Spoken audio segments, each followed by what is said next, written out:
Thank you very much. It's great to have you at Camp David, a very special place. We started, as you know, yesterday afternoon. We had a couple of incredible meetings. It's a feeling here that you don't have in very many places. There was a bonding. There was got a lot of work done, a lot of great work for the people. Security discussed, infrastructure discussed, military and all types of military situations and applications discussed. General Mattis is here, General Kelly. A lot of good military input, very important. Discussed funding for the military, which is so important.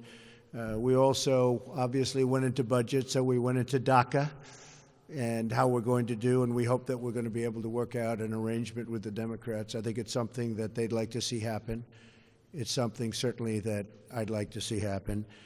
So we are very well prepared for the coming year. We finished very strong. One of the things we are discussing very powerfully is drugs pouring into this country and how to stop it, because it's at a point over the last number of years, it's never been like this. We've never had a problem with drugs like we did, whether it's opioid or drugs in the traditional sense. It's never been like it is.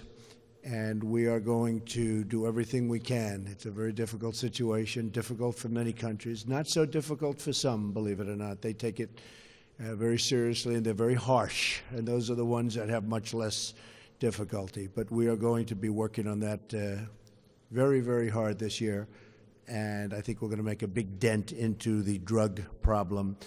With that, I think what I'll do is ask Majority Leader Mitch McConnell to say a few words, and I'll have Paul Ryan, and we'll perhaps you'll have some questions for some of the folks. We have a great group of talent, and I will tell you the meetings, again, were really perhaps transformative in certain ways. We're doing things, and we have things planned for next year.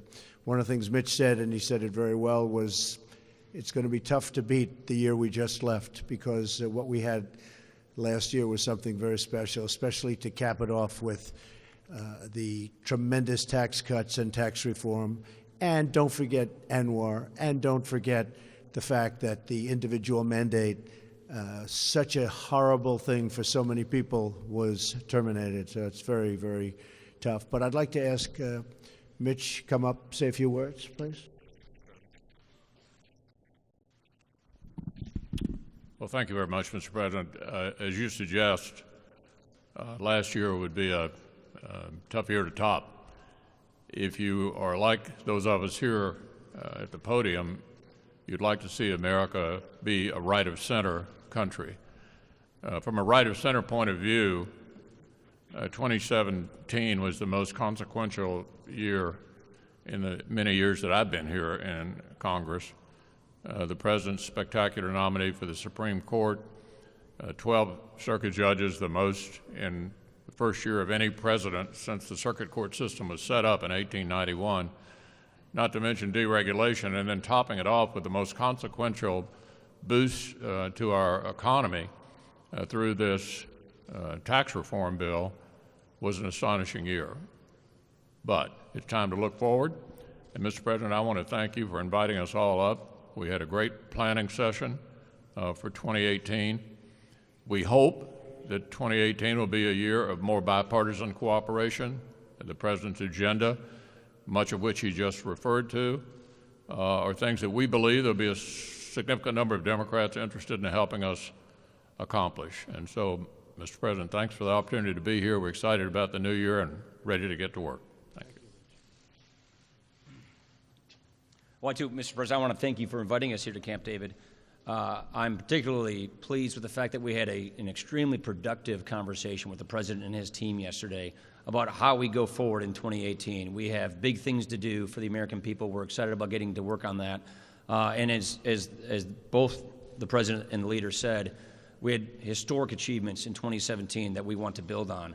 Historic achievements that we believe will get our economy growing much faster. And what we want to work on in 2018 is making sure that everyone enjoys the economic growth that's to come.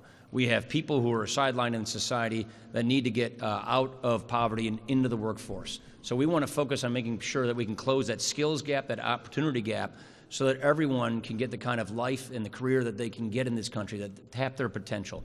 We've got issues such as infrastructure that we want to attend to. We want to make sure that Secretary Mattis and our military have the tools and the resources that they need to keep us safe. So we have a very bold agenda for 2018. We think this agenda is one that will appeal to everyone in between Democrats and Republicans, independents. And so we're excited about the progress that's already been made, and we're very excited about what we have in store for us for 2018. Thank you. Thank you, Paul. Mike? Thank you, Mr. President. 2017 was a year of extraordinary accomplishment. And the congressional leaders who are gathered here were incredible partners with this president and our entire administration in advancing the interests of the American people, rebuilding our military, supporting law enforcement, historic regulatory reform, appointments to our courts to uphold the rule of law and the Constitution, from the Supreme Court to courts at every level, and of course historic tax reform, repealing the Obamacare mandate and opening up American energy from Alaska to around the globe. The President's policies have been achieving extraordinary results. Nearly 2 million new jobs created, unemployment at a 17-year low. Our economy is already growing at a pace that most economists didn't predict would happen for years, 3%, and we're looking to exciting predictions for 2018. But as the President said at the close of 2017, we're just getting started. The President convened the congressional leadership gathered here with members of our cabinet to outline the President's priorities for the coming year.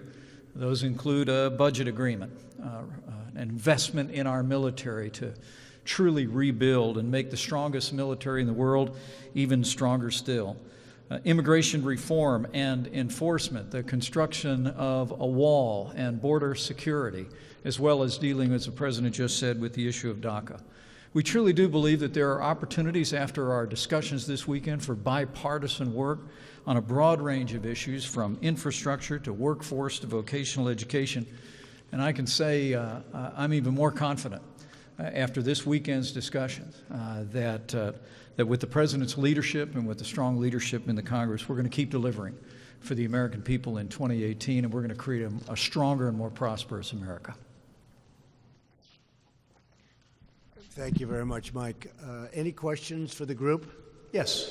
Mr. President, I didn't hear any mention here of welfare reform. Is that something that is still on the agenda for We are 2018? looking at it. We're looking at aspects of it. It's a subject that's very dear to our heart. We'll try and do something in a bipartisan way. Otherwise, we'll be holding it for a little bit later. But we'll be looking to do that very much in a bipartisan way.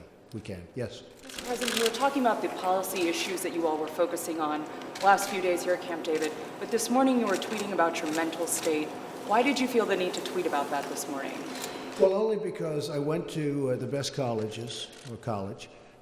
I went to I had a situation where I was a very excellent student, came out, made billions and billions of dollars, became one of the top business people, went to television, and for 10 years was a tremendous success, as you probably have heard. Ran for president one time and won.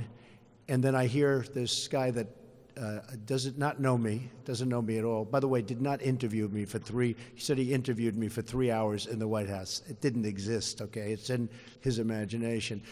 And what I was heartened by, because I talk about fake news and the fake news media, was the fact that so many of the people that I talk about in terms of fake news actually came to the defense of this great administration and even myself, because they know the author and they know he's a fraud.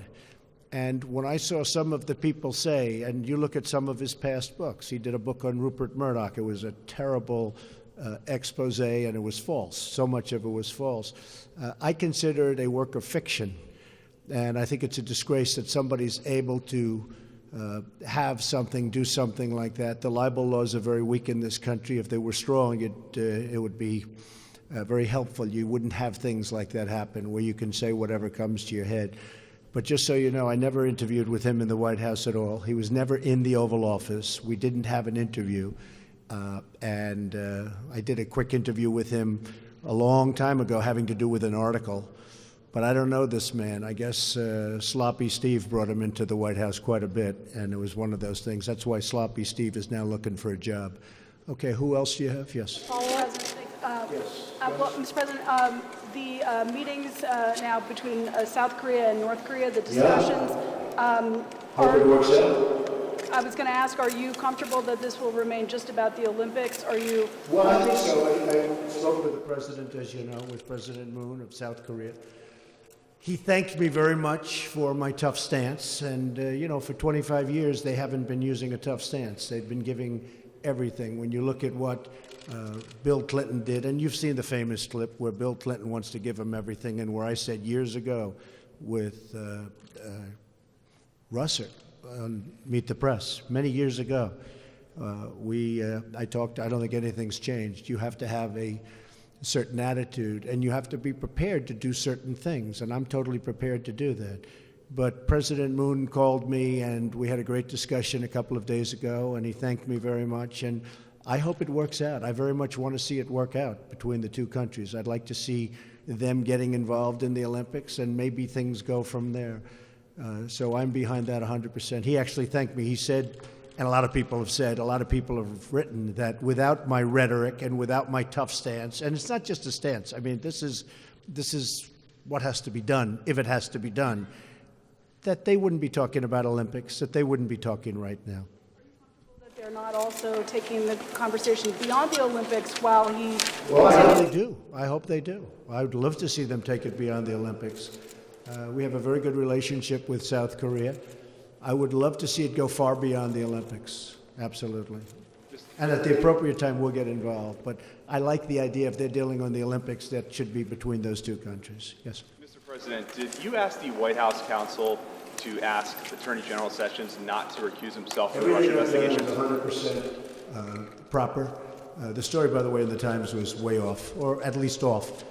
But everything that I've done is 100% proper. That's what I do, is I do things proper. And, I guess the collusion now is dead, because everyone found that after a year of study, there's been absolutely no collusion. There has been no collusion between us and the Russians. Now, there has been collusion between Hillary Clinton, the DNC, and the Russians. Unfortunately, you people don't cover that very much. But the only collusion is between Hillary and the Russians, and the DNC and the Russians, and one of those things. Okay, any other questions? In what way was the New York Times story off? You'll find out. But the story was off. Do you stand by Jeff Sessions as your Attorney General? Yes, sir. And will Gary Cohn continue to remain in I position? hope so. Where's Gary? Is he here? He was here. Gary, come here. Did you hear the question, Gary, in this beautiful hangar that's freezing? I did not, sir. They said, will Gary Cohn continue or remain in the administration? I said, I hope so. Now, if he leaves, I'm going to say, I'm very happy that he left, okay? All right? Come here, Gary. Come here. Are you happy, Gary? He just passed a very big bill. I think he's pretty happy. Yes, I'm happy. How's that? Come here. Gary, hopefully we'll be staying for a long time. Yes, ma'am. Just to follow up on the conversations between North Korea and South Korea, are you willing to engage in phone talks with Kim Jong-un right now? Sure. I always believe in talking. Do you think But that we have a very firm stance. Look, our stance, you know what it is. We're very firm. But I would do that. No problem with that at all. So no prerequisites to coming to the table and talking with him? It's not what I said at all. Look, right now they're talking Olympics. It's a start. It's a big start.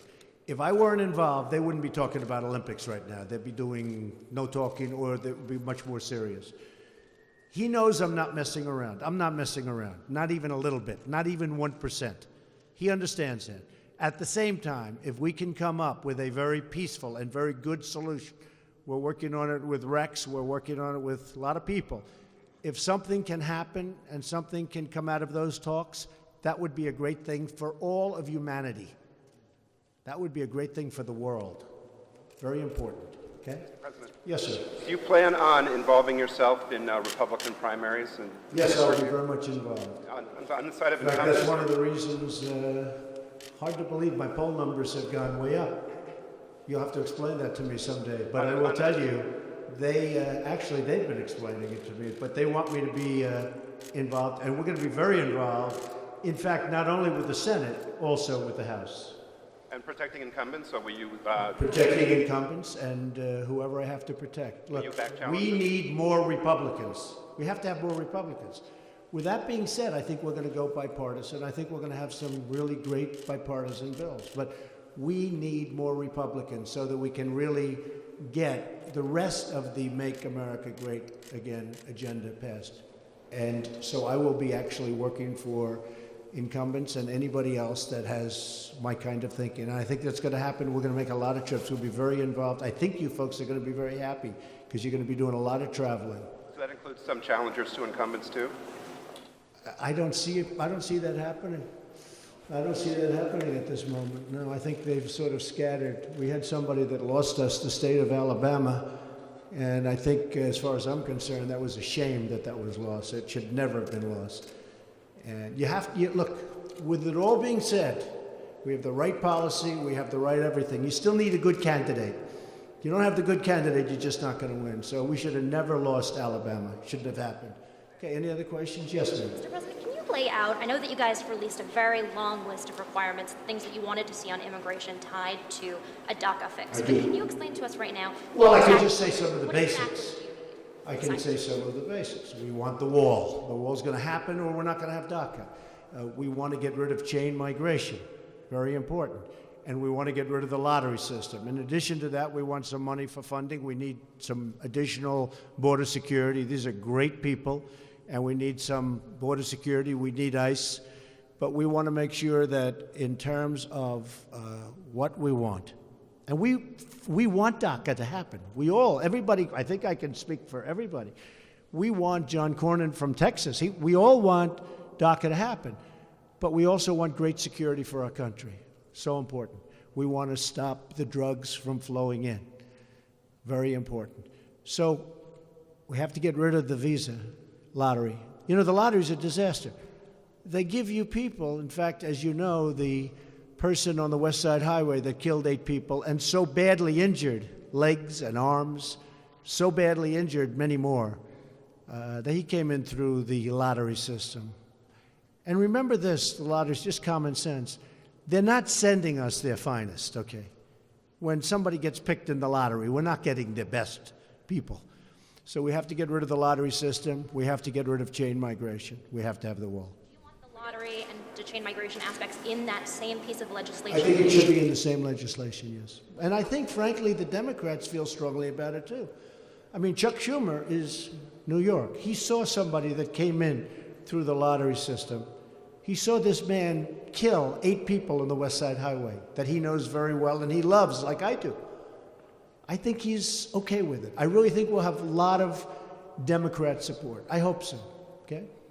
Yes, Mr. sir. President, have there been any more efforts to get Mexico to pay for the wall? Yeah, I believe that Mexico will pay for the wall. I have a very good relationship with Mexico. As you know, we're negotiating NAFTA. We'll see how that goes. Yes, but Mexico will pay. In some form, Mexico will pay for the wall. I got time for one more question. One more question. Mr. President, if Robert Mueller asks you to come and speak with his committee personally, are you committed still to doing that? Do you believe that's Yeah, appropriate? just so you understand. Just so you understand. There's been no collusion. There's been no crime. And in theory, everybody tells me I'm not under investigation. Maybe Hillary is, I don't know, but I'm not. But there's been no collusion. There's been no crime. But we have been very open. We could have done it 2 ways. We could have been very closed, and it would have taken years. But, you know, it's sort of like when you've done nothing wrong, let's be open and get it over with. Because, honestly, it's very, very bad for our country. It's making our country look foolish. And this is a country that I don't want looking foolish. And it's not going to look foolish as long as I'm here. So we've been very open, and we just want to get that over with. Okay, anybody else? I think we're set. Thank you very much. I appreciate it. Thank you. Thank you very much. Appreciate it.